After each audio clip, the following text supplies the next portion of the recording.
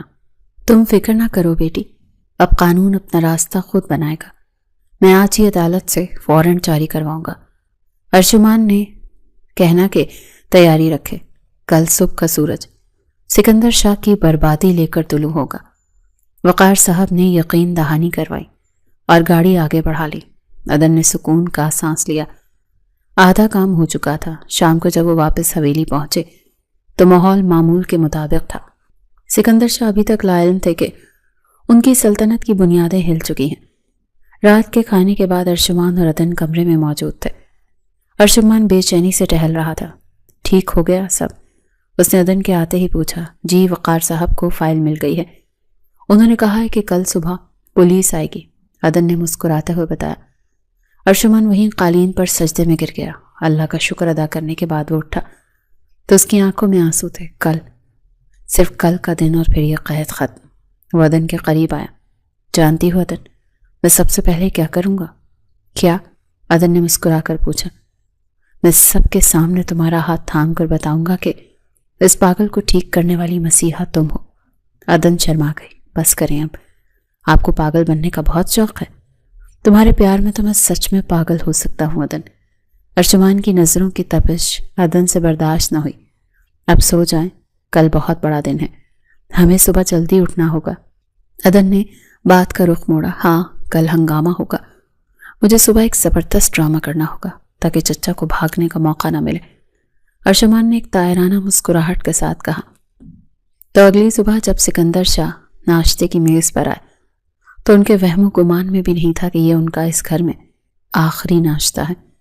ارجمان معمول سے زیادہ خوش دکھائی دے رہا تھا۔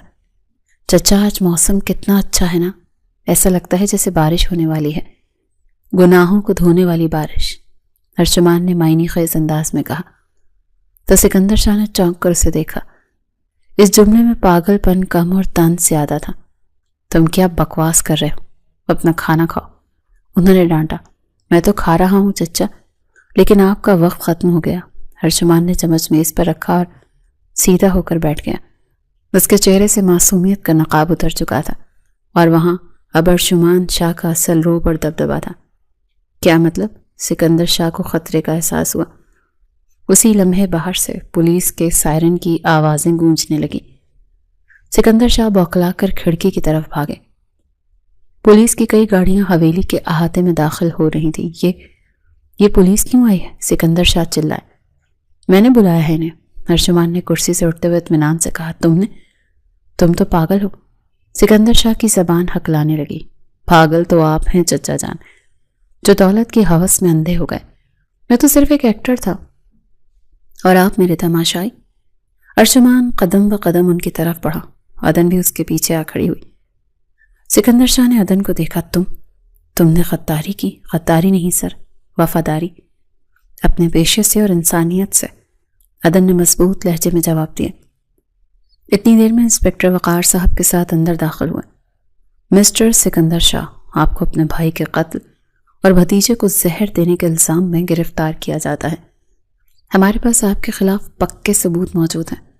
انسپکٹر نے ہتکڑی نکالتے ہوئے کہا۔ یہ جھوٹ ہے، یہ سب بکواس ہے، یہ پاگل ہے، اس کی باتوں کا کوئی اعتبار نہیں۔ سکندر شاہ نے چیختے ہوئے شروع کر دیا۔ لیکن پولیس والوں نے انہیں دبوچ لیا۔ پاگل میں نہیں، آپ ہیں چچا۔ اور یہ فائل؟ ارجمان نے جیب سے اس فائل کو فوٹو کاپی نکال کر لہرائی۔ یہ ثبوت ہے آپ کے جرائم کا، لے جائیں انہیں۔ پولیس سکندر شاہ کو گھسیٹتی ہوئی لے گئی۔ ارجمان وہیں کھڑا انہیں دیکھتا رہا۔ برسوں کا بوجھ اس کے سینے سے اتر گیا۔ اس نے مڑ کر عدن کو دیکھا جس کی آنکھوں میں خوشی کے آنسو تھے۔ ہم جیت گئے ارجمان۔ ہاں عدن، ہم جیت گئے، اور یہ جیت صرف میری نہیں، ہماری ہے، ارجمان نے مسکراتے ہوئے کہا۔ یہ ایک نئی زندگی کی شروعات ہے۔ تمام سازشیں دم توڑ چکی ہیں اور اب صرف خوشیاں ان کی منتظر تھیں۔ سکندر شاہ کی گرفتاری کے بعد شاہ ولاس کی فضا یکسر بدل چکی تھی۔ وہ خوف اور دہشت جو دیواروں سے ٹپکتی تھی اب سکون میں تبدیل ہو چکی تھی۔ ارجمان شاہ نے سب سے پہلے عدن کی ماں کو شہر کے بہترین ہسپتال میں منتقل کروایا، جہاں ماہر نفسیات کی نگرانی میں ان کا علاج شروع ہو چکا تھا۔ آج ارجمان شاہ عدن کے چھوٹے سے گھر کے ڈرائنگ روم میں موجود تھا۔ اس کے سامنے عدن کی بڑی بہن عالیہ بیٹھی تھی، جو ارجمان کی شخصیت اور اس کے بدلے ہوئے روپ کو دیکھ کر ابھی تک حیرت زدہ تھی۔ دیکھیں عالیہ باجی، میں جانتا ہوں کہ ہمارا آغاز ایک جھوٹ اور ناٹک سے ہوا تھا، لیکن میرا یقین کریں کہ میرے جذبات میں کوئی ملاوٹ نہیں ہے۔ ارجمان نے انتہائی سنجیدگی اور عاجزی سے اپنا مدعا بیان کیا۔ میں عدن کو اپنی زندگی میں لانا چاہتا ہوں، لیکن بطور کیئر ٹیکر نہیں بلکہ بطور شریک حیات۔ اس نے جس طرح مشکل وقت میں میرا ساتھ دیا ہے، میں ساری زندگی اس کا احسان نہیں چکا سکتا۔ عالیہ نے ایک نظر پردے کے پیچھے چھپی عدن کی پرچھائی پر ڈالی اور پھر مسکرا کر بولی، عدن نے مجھے سب کچھ بتا دیا ہے ارجمان صاحب۔ ہمیں آپ کی دولت سے غرض نہیں، لیکن جس طرح آپ نے ہماری امی کے علاج کی ذمہ داری اٹھائی ہے اور عدن کی عزت کی حفاظت کی ہے، میرے پاس انکار کی کوئی وجہ نہیں ہے۔ یہ سنتے ہی ارجمان کے چہرے پر ایک فاتحانہ مسکراہٹ ابھر آئی۔ میں آپ سے وعدہ کرتا ہوں کہ عدن کی آنکھوں میں کبھی آنسو نہیں آنے دوں گا۔ یہ صرف میری بیوی نہیں ہوگی بلکہ اس گھر کی مالکن ہوگی جہاں کل تک اسے حکم دیا جاتا تھا۔ رشتہ طے پا گیا اور سادگی مگر وقار کے ساتھ شادی کی تاریخ رکھ دی گئی۔ عدن کی ماں کی طبیعت میں بھی تیزی سے بہتری آ رہی تھی۔ وہ اپنی بیٹی کی رخصتی کے لیے ویل چیئر پر موجود تھی۔ شادی کا دن بھی آ گیا۔ شاہ ولاس کو دلہن کی طرح سجایا گیا تھا۔ ہر طرف روشنیوں کا سیلاب تھا اور پھولوں کی مہک نے ماحول کو معطر کر رکھا تھا۔ ارجمان نے اپنی ضد منوا لی تھی کہ وہ ولیمہ اور شادی ایک ساتھ دھوم دھام سے کرے گا، تاکہ دنیا کو پتہ چلے کہ ارجمان شاہ کی زندگی میں اب خوشیاں لوٹ آئی ہیں۔ نکاح کے بعد عدن کو ارجمان کے کمرے میں پہنچا دیا گیا تھا۔ یہ وہی کمرہ تھا جہاں اس نے ارجمان کی دیکھ بھال کی تھی، جہاں اس نے اس کی بچگانہ ضدیں برداشت کی تھیں، لیکن آج اس کمرے کا نقشہ بدل چکا تھا۔ ہر طرف گلاب اور موتیے کے پھولوں کی لڑیوں نے ایک سحر انگیز سا سما باندھ رکھا تھا۔ عدن سرخ رنگ کے بھاری عروسی جوڑے میں ملبوس بیڈ کے وسط میں بیٹھی تھی۔ اس کا دل زور زور سے دھڑک رہا تھا۔ ماضی کے مناظر کسی فلم کی طرح اس کی آنکھوں کے سامنے چل رہے تھے۔ وہ لمحے جب ارجمان فرش پر لیٹ کر روتا تھا، اور وہ لمحے جب وہ سنجیدگی سے اسے اپنے دل کی بات کہتا تھا۔ دروازہ کھلنے کی آہٹ ہوئی۔ عدن نے اپنے گھٹنوں پر رکھے ہاتھوں کی مٹھیاں بھینچ لیں۔ قدموں کی آواز قالین پر ابھری اور بیڈ کے قریب آ کر رک گئی۔ ارجمان نے آہستگی سے بیڈ پر بیٹھتے ہوئے عدن کی طرف دیکھا، جو گھونگھٹ میں چھپی ہوئی تھی، تو اس نے کانپتے ہاتھوں سے عدن کا گھونگھٹ اٹھایا۔ سامنے وہ چہرہ تھا جو اس کی دنیا کا مرکز بن چکا تھا۔ عدن نے نظریں جھکا رکھی تھی اور شرم سے اس کے گالوں پر لالی چھائی ہوئی تھی۔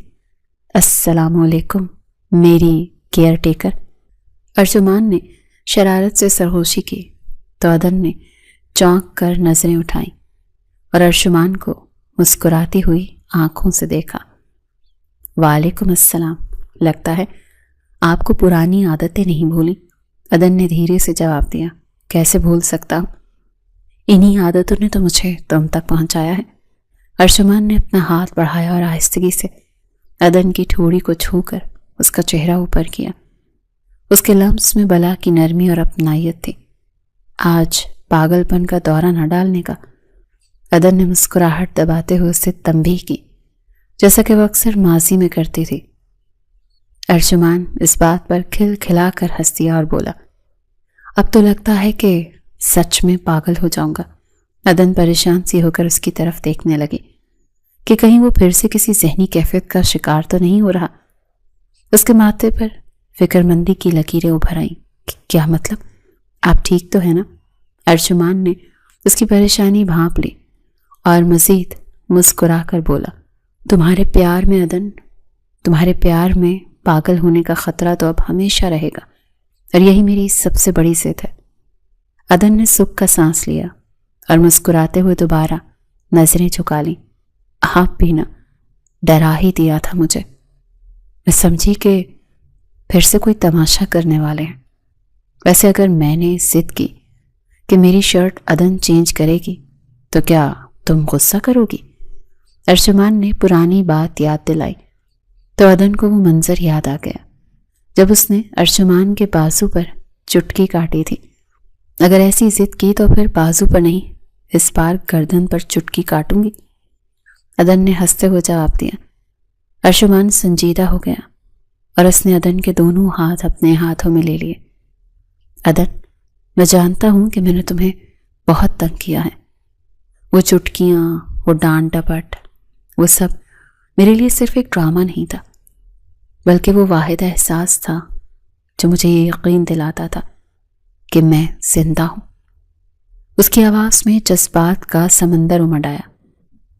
وہ چٹکیوں نے تو مجھے زندہ رکھا تھا عدن، جب سب مجھے مارنے کے در پہ تھے، جب میرا اپنا خون مجھے زہر دے رہا تھا، تب تمہارا وہ غصہ اور وہ روک ٹوک مجھے یہ احساس دلاتی تھی کہ کوئی ہے جو میری فکر کرتا ہے، چاہے وہ فکر ایک ملازمہ کی حیثیت سے ہی تھی، لیکن وہ خالص تھی۔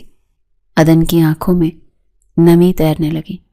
میں بھی آپ کے بغیر خود کو اکیلا رکھوں سوچ بھی نہیں سکتی ارجمان۔ آپ کی وہ تنہائی مجھ سے دیکھی نہیں جاتے تھے۔ مجھے خوشی ہے کہ اللہ نے مجھے آپ کی مدد کا ذریعہ بنایا۔ ارجمان نے آگے بڑھ کر پہلی بار بغیر کسی ناٹک کے، بغیر کسی ڈر کے اسے اپنے بازوں کے حصار میں لے لیا۔ وہ لمحہ پاکیزہ تھا، سچا تھا اور اپنی محبت کو ثابت کرنے کا تھا۔ میں وعدہ کرتا ہوں عدن کہ جن ہاتھوں نے مجھے سہارا دیا، مجھے ان ہاتھوں کو کبھی خالی نہیں رہنے دوں گا۔ ارجمان نے اس کی پیشانی پر اپنی مہر محبت ثبت کر دی اور عدن نے اپنی آنکھیں بند کر کے اس لمحے کو اپنے اندر اتار لیا۔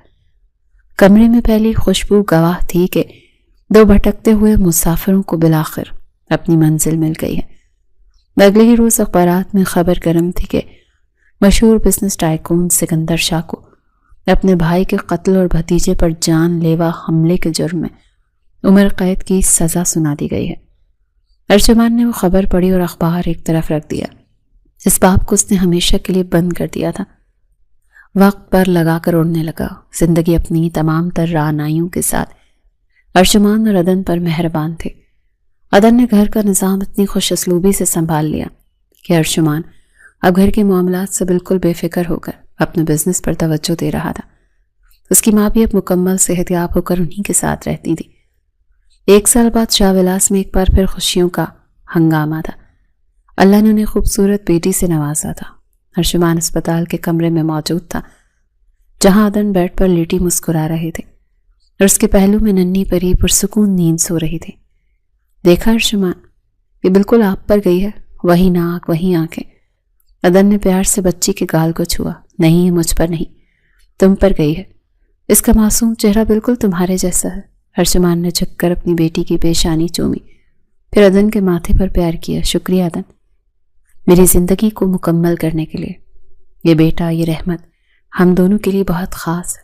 یہ بیٹی ہے، عدن نے اصلاح کی۔ ہاں بیٹی، لیکن میرے لیے تو یہ میری کل کائنات ہے۔ جانتی ہوں اس کا نام کیا رکھیں گے؟ کیا؟ عدن نے پوچھا۔ امید، کیونکہ جب میں نا امیدی کے اندھیروں میں تھا تو تم میری امید بن کر آئی تھی، اور اب یہ ہماری زندگی کی نئی امید ہے۔ عدن کی آنکھوں سے خوشی کے آنسو چھلک پڑے۔ بہت پیارا نام ہے۔ ارجمان نے اپنی چھوٹی سی فیملی کو دیکھا اور دل کی گہرائیوں سے رب کا شکر ادا کیا۔ اس نے جو جنگ اکیلے شروع کی تھی، آج وہ ایک بھرپور لشکر یعنی اپنی فیملی کے ساتھ جیت چکا تھا۔ اس کی شرٹ اب بھی عدن ہی چینج کرتی تھی، لیکن اب وہ ضد نہیں بلکہ محبت کا ایک خوبصورت استعارہ بن چکا تھا۔